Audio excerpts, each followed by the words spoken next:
Hi, I'm Gemma and welcome back to our Vitalise Daily Devotionals, where we're continuing on the theme of the fruits of the Spirit. And today I wanted to talk to you about gentleness through our actions. Rebecca spoke on Monday about gentleness being a strength and not a weakness, about it being power under control. And we know that the ability to be strong requires a lot of mental and physical effort. Gentleness breeds peace, calm, and consistency of character. It's not volatile or abrupt in its response to the world.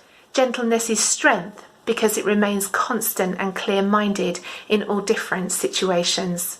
A simple illustration would be like a wild and a tame horse.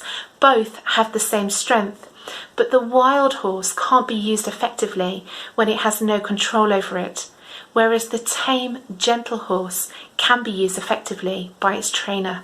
The Holy Spirit trains us in gentleness, but we have to seek God, we have to listen to Him, and we have to do what He asks in certain situations and not what we think is best. So how do we cultivate the fruit of the Spirit, gentleness, through our actions?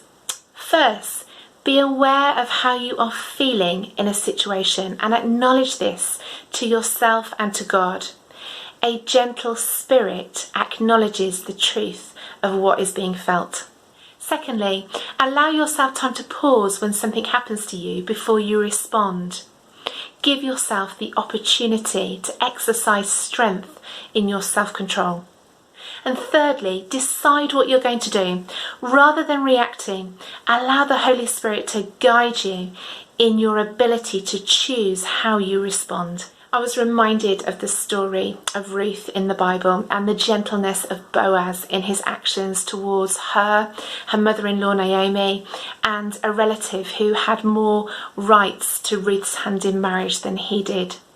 It's a great example of gentleness in action. And if you have a moment this week, I really encourage you to take the time to read that story.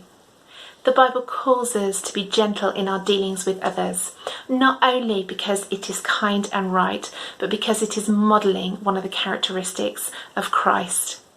Gentleness is strength under control, bottled for God's use. Thanks for listening.